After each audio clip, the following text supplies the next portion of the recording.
Hello everybody, welcome back to a brand new review. Today we are taking a look at the Studio Series Buzzworthy Bumblebee figure, which I had a severe problem with it. Let's take a look.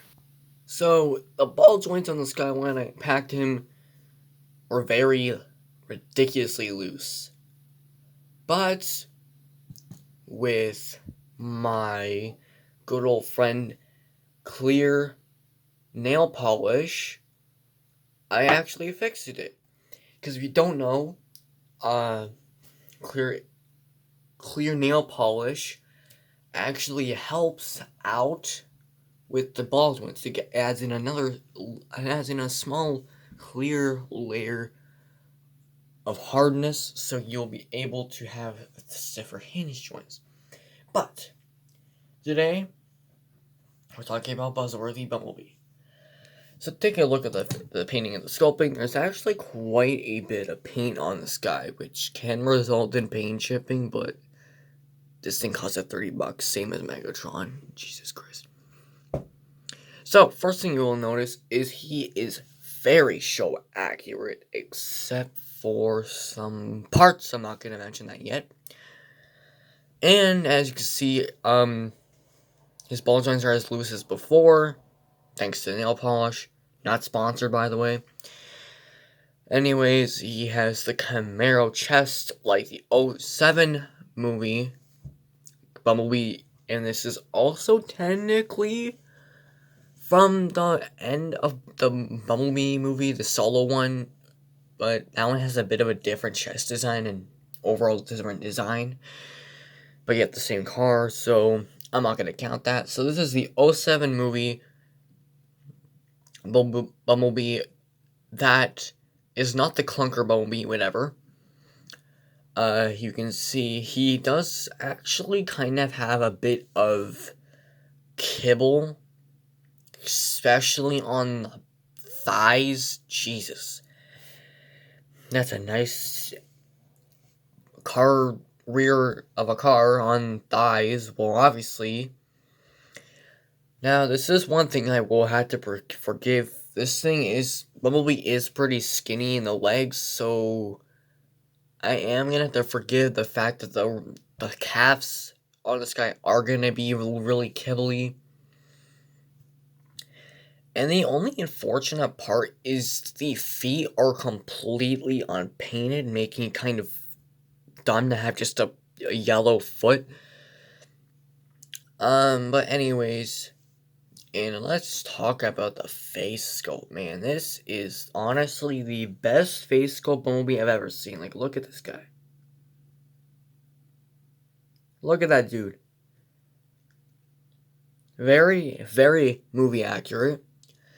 Now, the backpack, and yes, it does unlike the Untabalon, but this isn't the worst back I've actually honestly, that my first Bumblebee, which I think I reviewed, I don't remember, but he is my largest toy, Darker Than Moon, by the way, and he was the obviously the Darker Than Moon Camaro. He had a more gapier back than he did. Like, it jutted out from, like, the here, which is kind of horrible. Anyways, articulation. Got a ball joint at the head. You can look up that far, not that much range, and not down. Stiff ball joint at the thing as you move. That's useless. Arm can move out that far. Bicep swivel can bend that far, and then has more of the transformation. Something which I never expected on this guy. A waist swivel. That's a bit of a tight one.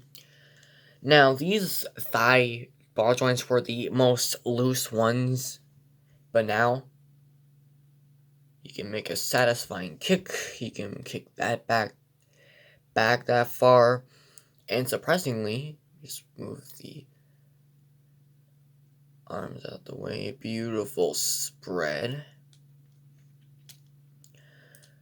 Thigh swivel. If It works, yes, it is very tight on it.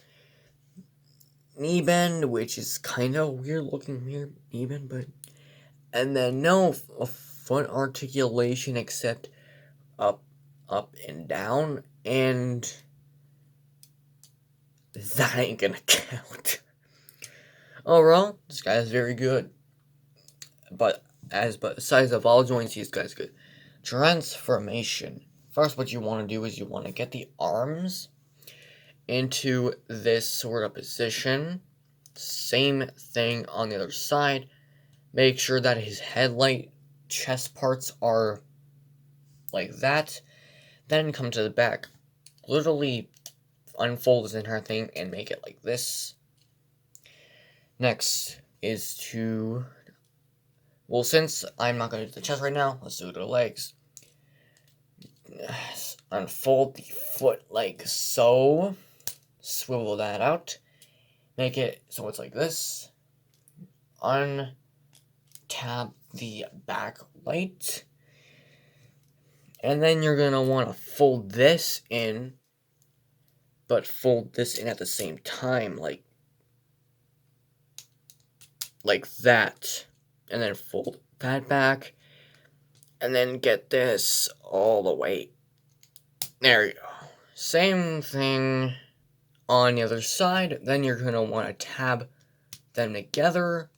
Like so. And go to the other side and make sure that these guys are facing each other. Now, take this panel here. Untab it. And then flip it up. Bring the doors. And then tab them. And then tab them into these parts here. Easy peasy.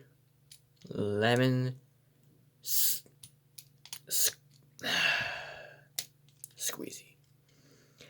Then take the entirety of the half of the front of the car. And then